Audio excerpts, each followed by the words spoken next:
Good afternoon, everyone. I'm Cadet Lieutenant Colonel Tulishatanacio.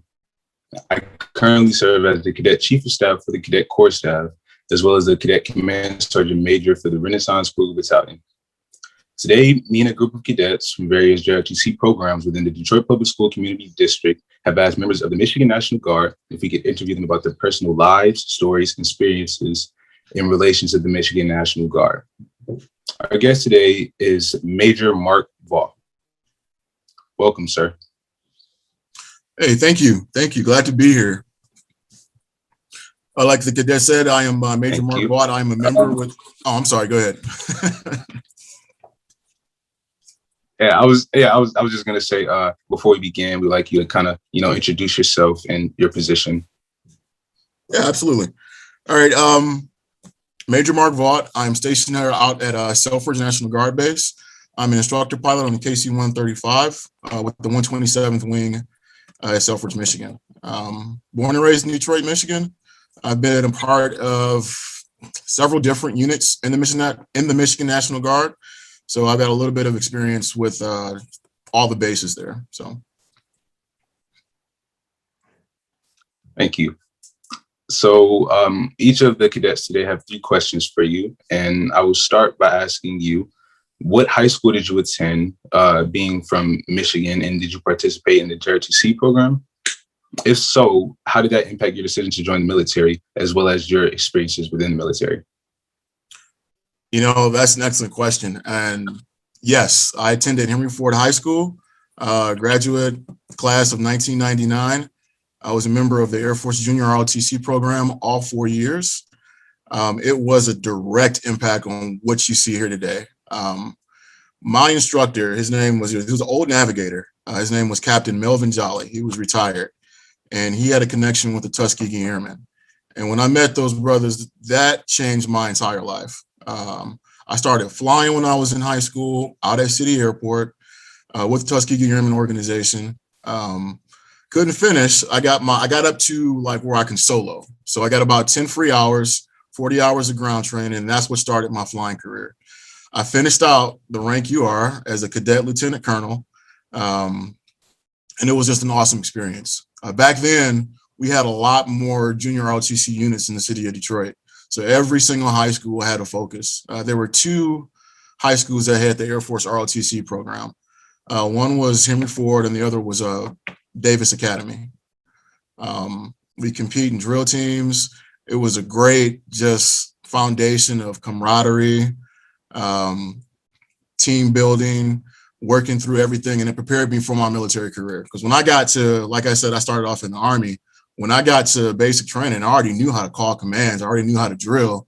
So I quickly rose to the platoon leader, if you will. And that's going to help you too. I saw a couple of you guys are getting ready to go out to Fort Jackson down in lovely South Carolina. You'll enjoy that. You'll enjoy it. It's a great experience. And that's, I'm happy I went through the ROTC program. You guys I'm proud of you. Just to say that I'm proud to see you guys here doing this. So, and proud to be a part of it. But does that answer your question? Yes, it does. Thank you, sir. I appreciate it. You're very welcome. Mm-hmm.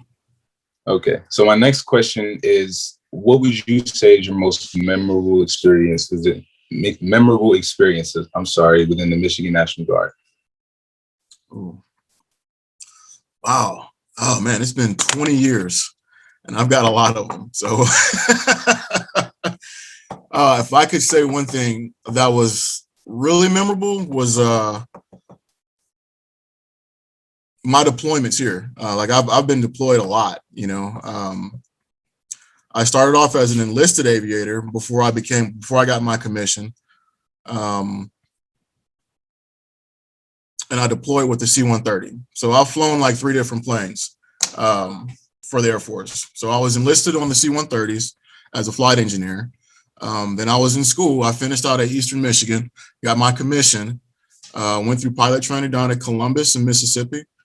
And then my follow-on aircraft was the KC-135 for out at Altus, Oklahoma. So coming back here and just being able to serve, as a Detroit born, born and raised officer, and just being able to execute that, being able to, do the duty, and that's been very fulfilling to me. I mean, because that's what I set out to do. I set out to get my wings, to be a Black aviator and to pass that on. That's what I wanted to do. So definitely getting my wings and coming back here and deploying and serving my state and my country.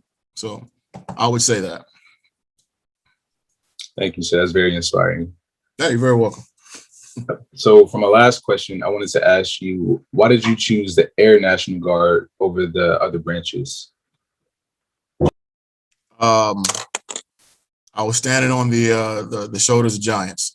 Like I said, the Tuskegee Airmen, they directly affected me, and that's where I wanted to go. Those are the footsteps that I wanted to follow. So that was my choice. I could have went Navy, I could have went Army and flew helos, but no, I'm not a helo person. I want to fly heavies, so that's what I wanted to do, and that was my goal, and I was able to achieve that. So. Thank you, sir. Hey, you're very welcome. Those conclude my questions, and we'll now move on to questions from Cadet Lieutenant Colonel Harrison Haywood. Good afternoon, Major. How are you? Good. How are you? I'm doing excellent. Thank you for asking. So I am Cadet Lieutenant Colonel Harrison Haywood from Cass Technical High School. I am the Executive Officer of the Renegade Battalion, and I'm also the Staff Operations Officer for the Cadet Corps staff for the Detroit Public Schools Community District. So my first question for you is the National Guard still as exciting as it was when you initially joined? And if so, what continues to excite you? And if not, what has changed as you've progressed? Wow, good questions. Like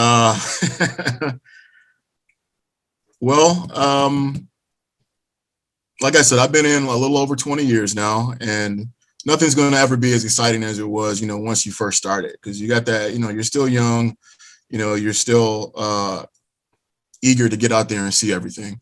Now, what I do like to see is the technology that's coming into Michigan, the potential at the different bases that we have, Selfridge, Alpena, and at Battle Creek. I got some time over at Battle Creek. I flew the MQ-9 for a little bit, and just that mission itself is very exciting. You're not in the aircraft, so you're doing unmanned flight, but the missions and just everything that it takes to get all that stuff off the ground and to execute that mission is incredible. Over at Selfridge, there's a lot of things planned for the future that I'm not at liberty to say right now, but just the future prospects of it are very exciting. And seeing cadets like you who are still coming in behind us that are going to keep the Michigan thing going. Like, we just had this COVID-19 pandemic that's still happening, and a lot of those soldiers are Michigan Air Guard and Army Guard soldiers. They're part of your community. They're the ones out there. They're the heroes too, right along with the first responders and the healthcare workers. That part is exciting because a lot of people ask, what does the Guard do? Not a lot of people know about the National Guard. It's a place where you can actually serve in your hometown and still serve your country, because you got two different missions. You take an oath to your governor and you take an oath to the president. So, hey, that's the best way to serve, in my opinion. If you don't want to go active duty and you can stay home, and stay close to home, I should say. I always feel that you should be able to get out and see the world. And if you join the Guard, hey, you'll do and see that. So that's what's exciting to me, is just it's a different missions and, the skill sets that are being presented now. I know another unit that they just built over at Battle Creek is the cyber unit. So, and that has to deal with a lot of just fighting war on the internet, I guess, playing, instead of just the virtual battlefield. There we go. That's the term I'm looking for, opposed to the physical one. So you have a lot of opportunity. You don't just have to be a pilot. I want you to be a pilot. That'd be great if everybody could do that. That's just, I'm a little partial. So, hey, that's where my heart is, right? So, yeah, it's different. It has changed. Selfridge has gotten a little bit smaller since I started, but the camaraderie is still out there. There's still good people. There are a lot of good leaders out there. You can learn a lot and do a lot. So, does that answer your question?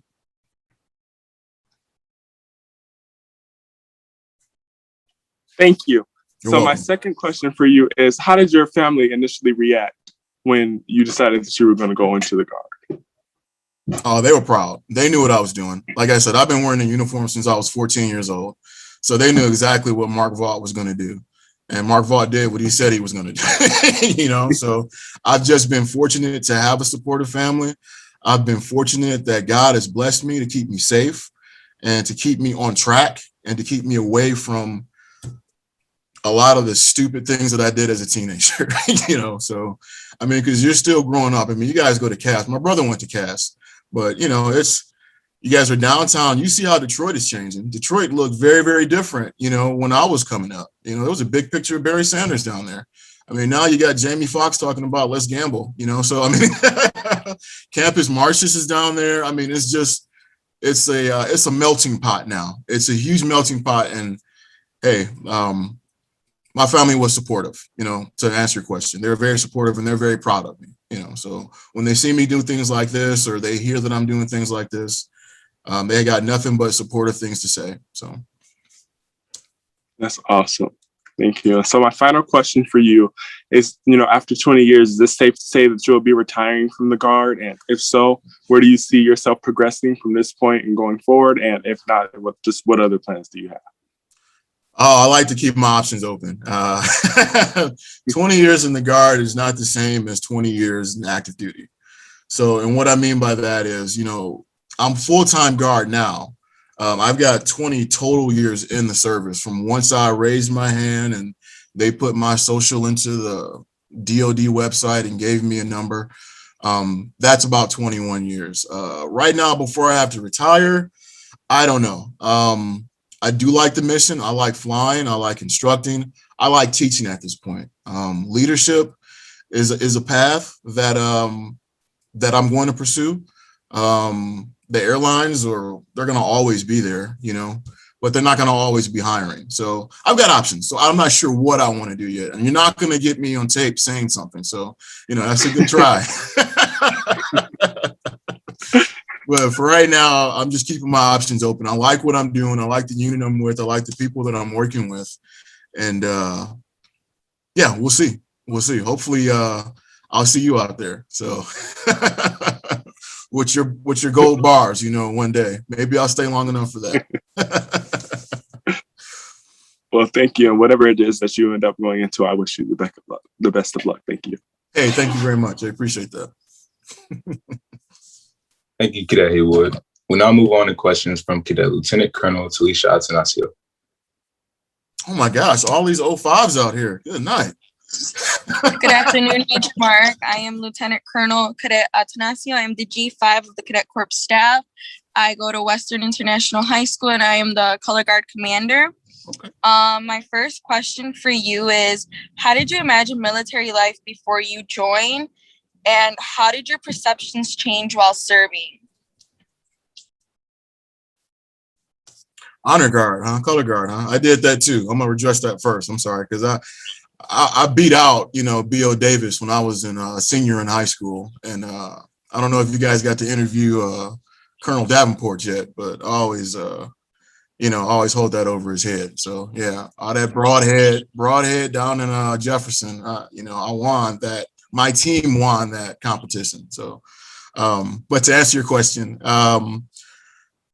ROTC definitely gives you a different platform because you can always ask veterans and you have people that have experience. So what I went in, the expectations that I had, they pretty much met up, with what my idea of the military was like. I always knew that there was going to be training. I knew what bases there were. I always like to research everything. So before I went to a new base or before I went to a school, I'd always get with some of the other guys that just completed, or I'd get on Google and take a look, aerial view of what the area looked like, take the look at, what was around, what I could actually do, what my family would be able to do. The only thing that was surprising to me was basic, because I didn't really plan for my detour to go off into the Army, because my first job in the military was driving trucks, and it's a big departure from where I am today. But I think having those humble beginnings and those humble experiences, they teach you a lot about the big picture and where you fit in as just a small cog in the wheel. So once you do get up there to that leadership position, you know, you have a better understanding of how that whole machine works. Like when you guys started off as freshmen, you know, you came in probably as like the little one stripers or whatnot. You were still learning how to stand at attention, to do left face, right face, how to do the salute, you know, and different services do those maneuvers differently. You know, the Navy is the weirdest to me. They've got a whole different name for rank structure. They bring their arms out when they salute, but you know, it's just Army and Air Force are a little bit more kind of in line because the Air Force is a department of the Army, right? We started off as the Army Air Corps, and then we splintered off in the 50s. So I just had a great team of mentors that I would say that started me off in ROTC, and they taught me the things to look at.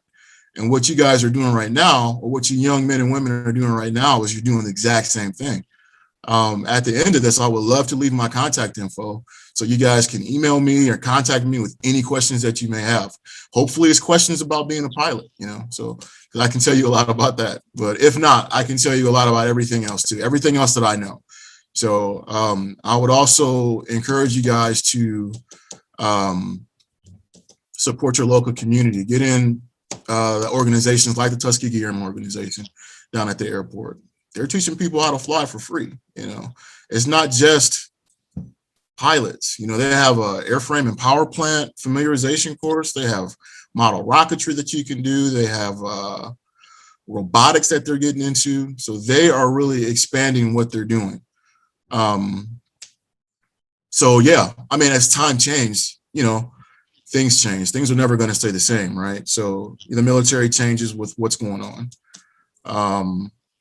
And you serve, you know, you take that oath and you take it seriously and you do the best you can. So there have been things that have surprised me, like with, you know, the social climate, you know, everything like that. But I mean, it's you're still a service member, you know, and you're still have that oath to this country. And that's the thing that you have to remember. So things aren't going to change that dramatically to where it's going to sacrifice your integrity. So Air Force core values are service before self, integrity first, service for self, and excellence in all we do. So if you hold, you know, what the Army values are, you know, I think it was leadership. They gave me a dog tag at the end of basic training. You go through this whole crucible thing, and they've got the Army core values that spell leadership, and it's actually a pretty cool ceremony. So you're going to enjoy that. You know, you come out the field after 3 days. I'm kind of going off on a tangent here. You come out the field after 3 days or whatnot, and, you know, you're just dog tired. You got this 20-pound rucksack, you're dragging your M16, and you have this ceremony. And I remember that in basic the most, because they went through every single thing on that dog tag, every single core value they went through. And if you got like a good group commander, they're going to talk for a while, and you're going to be tired, but you're going to be inspired, and it's going to light a fire in you. So you be excited about what you guys are getting ready to embark on, because it is going to be awesome for you. Did I answer your question? I kind of feel like I kind of lost track of it, but yeah. Yes, you did. All right. Thank you, Major Mark. All right, you're very welcome. My second question for you is, what are some habits you developed in the service that you like, and what are some that you dislike? Sleep deprivation for answer A and B. So no, I'll say that. That's one thing you're going to get used to. While you're home, hey, get used to sleeping in on Saturdays, because once you join the service, that is just not going to be a part of you anymore. You know, you are not like you're always in a state of readiness, but there's going to be parts to where you're going to be able to compartmentalize better than your friends or better than civilians. You know, you're going to be able to just, what they say like this in the military, like suck it up and drive on, you know, you're going to be able to do that. You're going to be able to focus more. You're going to be able to identify what the mission is, what's important, and how to get it done. That's one thing that's really, really helped me. In college, it's helped me with a family, and it's helped me with, you know, even going to the grocery store. Like I talk to my wife, hey, look, we're going to go do this, this, this, and this. Never happens though, you know, because she's got her own agenda, but, you know, I always try. But the military is going to help me. It helps you in every single facet of your life. ROTC has given me the strongest foundation. I will say that, though. It gives you guys a leg up because your mind, you're still developing. You know, your frontal cortex isn't complete until you're about 25 years old. So when you guys are doing this in ROTC, that's part of you. You know, that's your development. That's who you are. So that, yep. Does that answer your question? Yes, sir. Thank you. Okay. So my third and final question is, are you married? And how has the military life affected your marriage in different type of ways? Yes, I am married. As a matter of fact, yesterday was my 15th wedding anniversary. So it's affected it. It tests it, you know, it puts it through the metal. You know, when you're gone, you're gone and there's not a whole lot you can do. Like my first deployment, as soon as I was able, we didn't have like the internet, you know, or like all these smartphones that you guys have now. We actually had calling cards. So when we got to where our deployed location was, we'd call back and, you know, my wife she's great. She's great. My wife's great. We have 4 children and she manages all of them. And they range from age of 14 all the way down to 5. And it's like 2 different, you know, households whenever I come or whenever I leave. So they are able to compartmentalize too. It gives them a little bit of a little mental dexterity. So it's been a test. I'll say that it's not easy, but it's, you know, it's not impossible.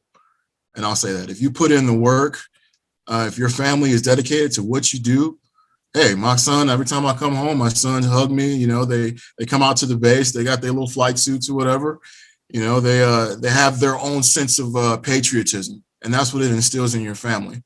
You know, they don't just wonder what daddy's doing, you know, they can, you know, and there's ways you can keep, you know, them involved as well.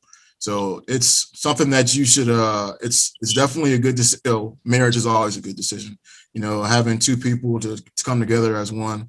I will never scoff at the, you know, the institution of marriage.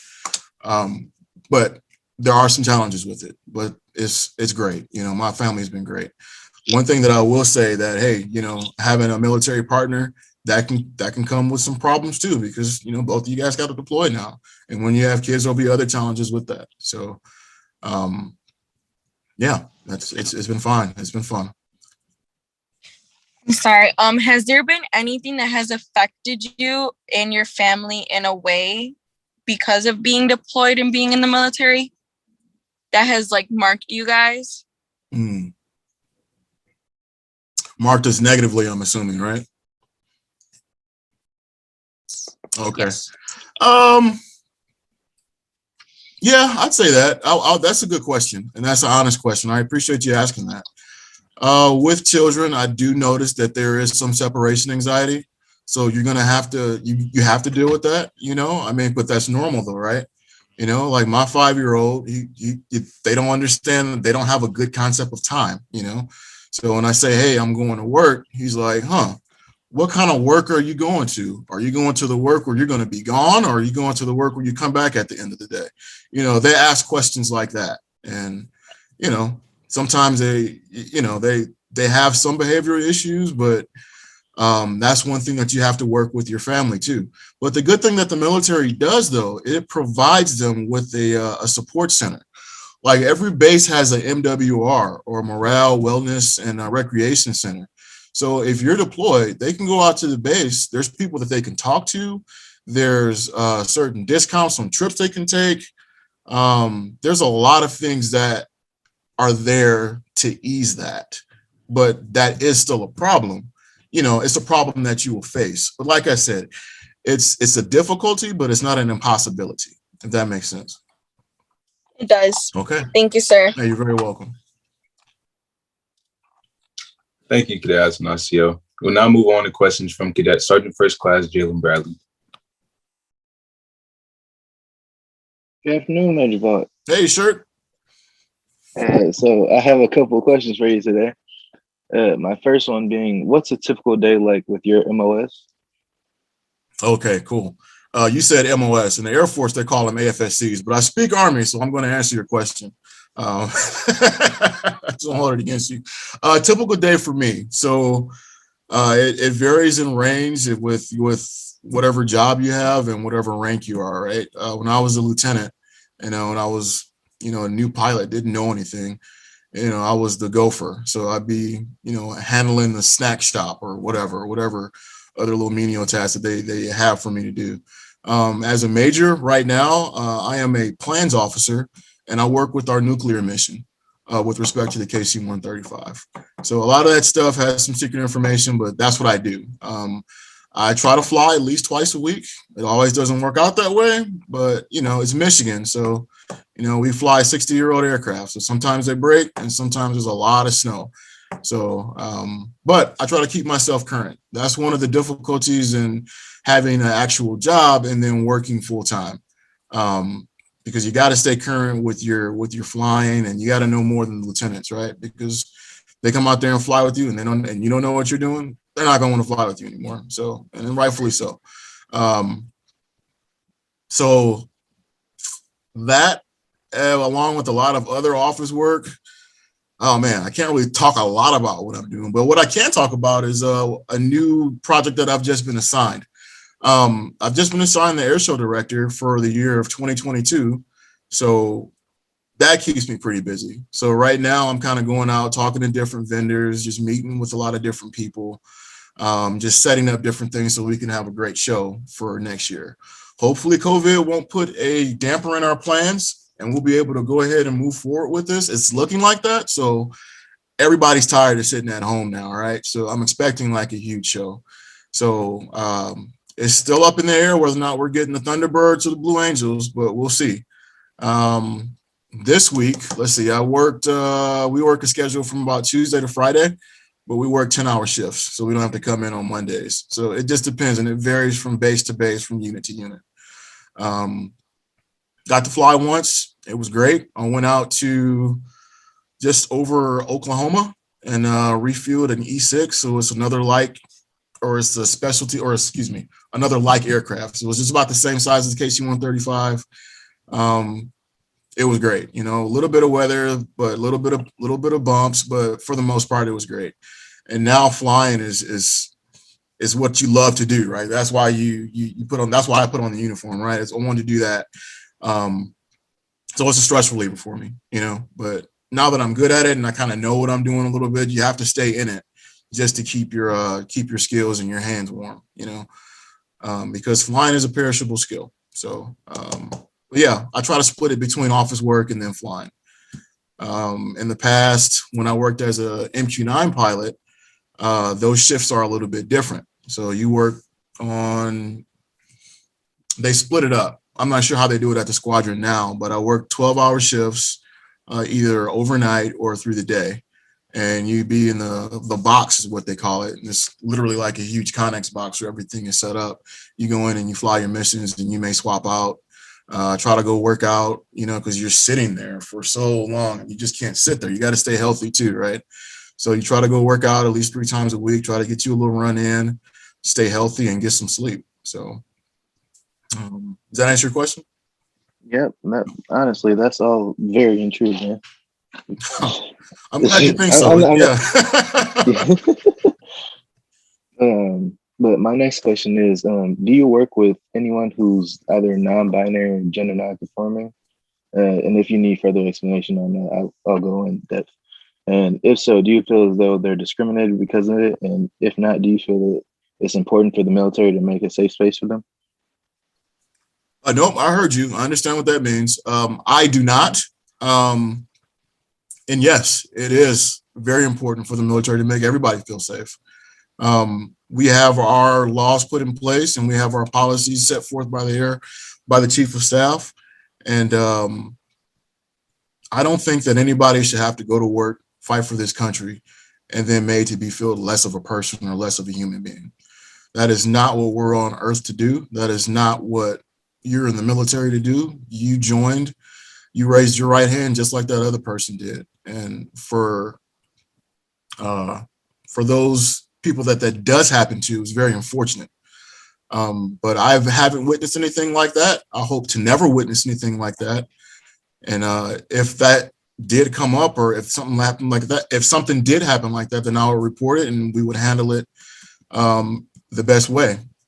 We take care of our people. That's what the military is about. You got to take care of your troops, down to the lowest airman, the airman basic, all the way up to the the full 4-star general. So yeah, there we go.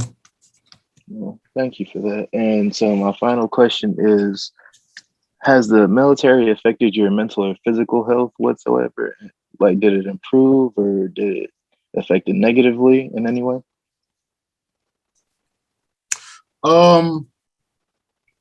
It's definitely made me a lot more health conscious. Like, I'm 5'11", I'm like 220 pounds, 230 pounds. When I first started off, I hated running, hated it with a passion. But since I've been in the service, I got to love it. I was deployed to Djibouti, Africa, working with the Special Operations Unit for 6 months on one of my deployments as a staff officer. And good night. That is the hottest place I think that I've ever been, like in the middle of the summer. But I said to myself, I wanted to come out of there, better than when I went. So I started running, and I did it until I liked it. And I liked it so much, I started just doing marathons. So I've done 2 full marathons. I've ran the Detroit Marathon. Wait, did I do the full one? No, I didn't. I did the Detroit half twice. I ran the Air Force Marathon down in Ohio, and I ran the Marine Corps Marathon in Washington, D.C. Those are hard things to do, but those are challenges. And when you get into the military, you learn to challenge yourself and you learn to overcome these challenges, because no task is too great to where you can't overcome it. If you prepare yourself mentally, physically, hey man, and you give it all you have, there is no reason why you can't get through whatever challenge you put in front of you or whatever challenge someone else puts in front of you. Mentally, man, it's made me study harder. Pilot training, that was one of the hardest things I ever went through. It's a full year, you're away from home, and you're flying and studying almost every day. The academic cutoff is 85%. Anything less than 85%, you fail, you're done. You got about 3 tests to do that. If you do that more than 3 times, then, you can't be a pilot. So it drives you. It makes you come out of your comfort zone. You sit down with people that you don't know that live like in, Lubbock, Texas or something like that. I can just think of a guy that was in my class like that. You learn people, you learn different cultures, you learn different, method or ways that people speak, different regions of the world that you've never thought you'd be in. Like when I went down south, they call pop soda. I'm like, it's called pop. What do you do?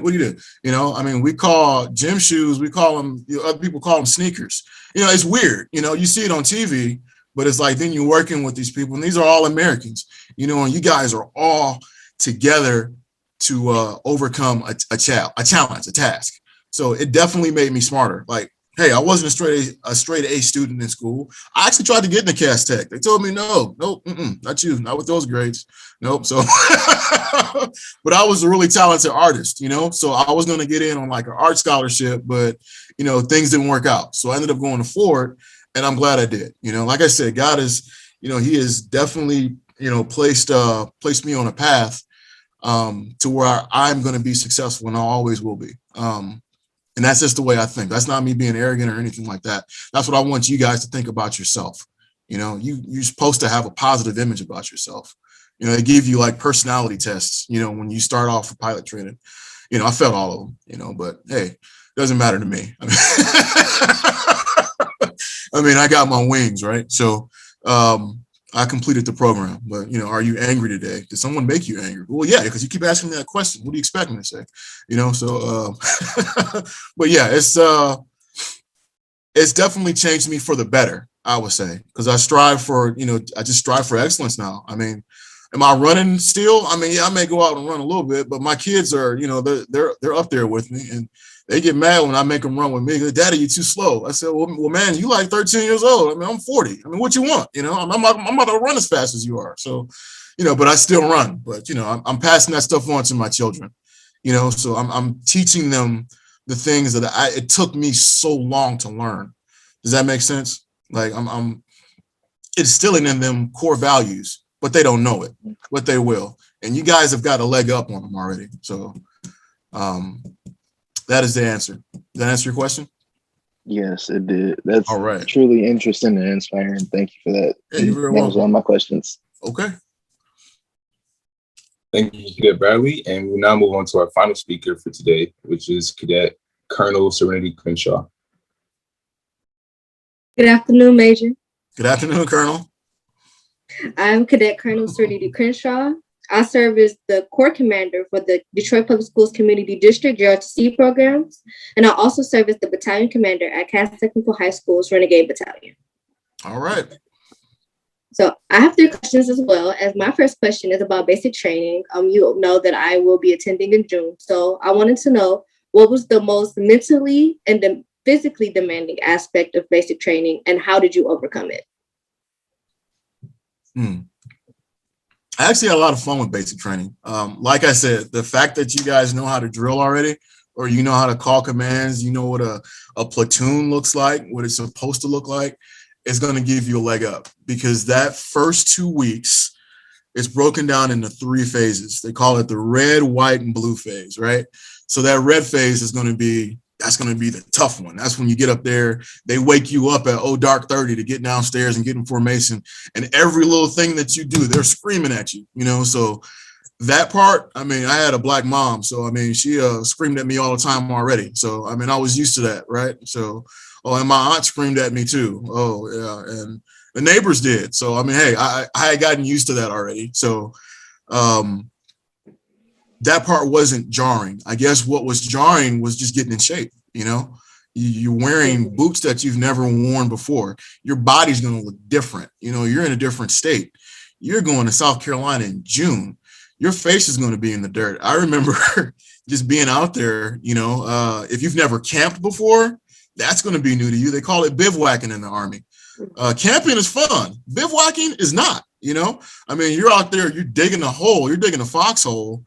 And you're sleep deprived. You guys are on rotations. That's a little bit more at the end of the program. But that red phase, man, they're carving you out. That's what they want you to do. You're a soldier. That's what you're going to have to endure. But if you go in with that attitude, thinking that that's what I'm going to come out as, well, you're going to be fine. Like I said, you're going to be teaching people.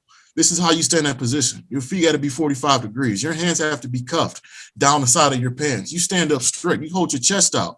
That's what you're going to be teaching. They're going to identify that in you, because you guys already know that stuff. You're just sharpening it up now. You're going to even go in with the higher rank. I mean, as a colonel, what are you going as an E4? I think I came in as a. No, I came in as an E2. I came in as an E2.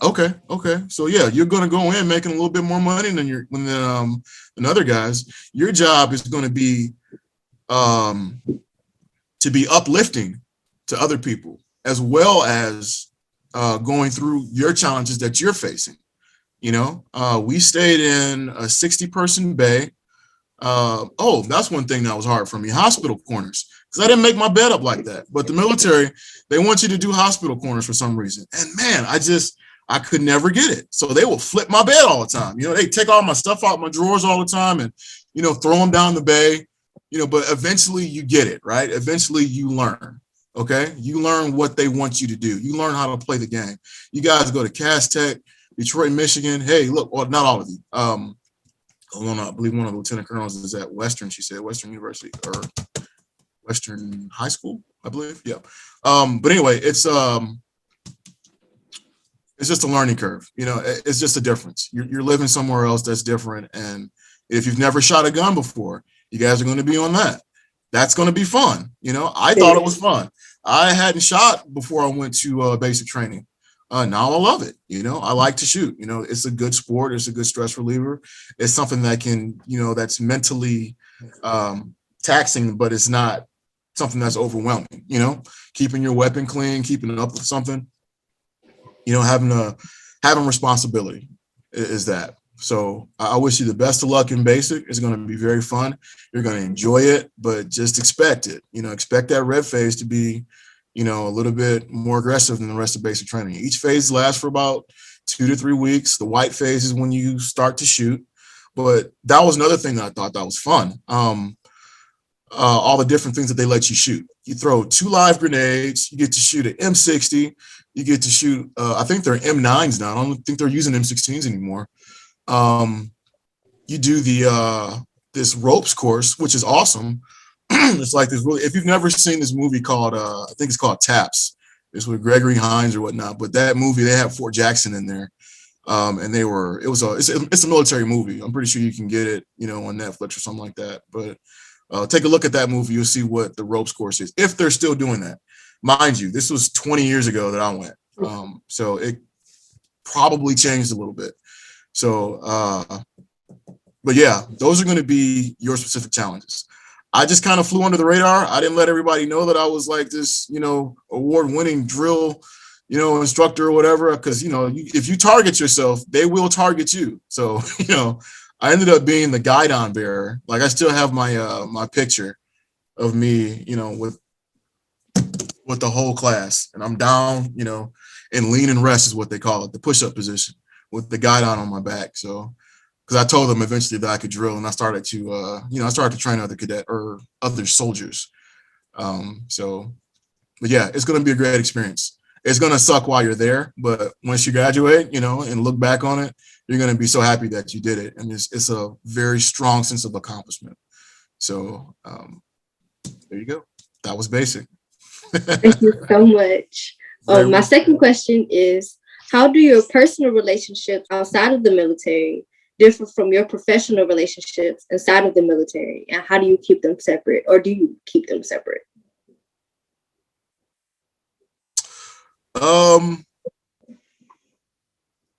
Good question. And there is a difference. You guys got to understand what you're going to go do. Not everybody can do it. Serving in the military, not everybody can get that security clearance. Not everybody can pass a drug test. Not everybody's going to have the mental capacity that you guys have. They're not going to have your sense of patriotism. They're not going to have the attributes that you all have collectively. So you do have to separate yourself. Some of your friends that are your friends now aren't going to be your friends when you get back. They're going to look at you differently. They're going to treat you differently. But that's fine, because you're better in yourself. And if they don't want to continue, well, then you have to go on. You got to leave them behind. I've learned in my adult life, every 5 years, life changes. You've got a new set of friends. You're usually doing a different job. You may or may not be moved or living somewhere, and your family's going to look different. I remember the age where a lot of my relatives started to die. Every 5 years, something happens. Once you get out of high school, life moves fast, rather. So be prepared for that. Be prepared to leave that dead weight behind. I will say that, because you have a goal. And if that person or whatever influence is not helping you achieve that goal, well, then that is not something that you need. I can count on my hands how many friends that I have. A lot of my close friends now are people that I've served with, outside of my family, because family's going to be family always, right? But a lot of the people that I used to speak with in high school, or friends that I used to even have in college, we're not that close anymore. I mean, I'm a married guy with 4 kids and a stressful job at times. Not always, but it's a serious job, and what you guys are doing is very, very serious. So do not resist the change. I'll say that. Don't resist it, anticipate it, and know what's going to happen. Know that it will happen. I'll say that. But you keep your eye on the prize and you keep moving forward, and you'll be just fine. Thank you. My third question for you is, what did you learn about yourself during your time in the military that you didn't know before serving?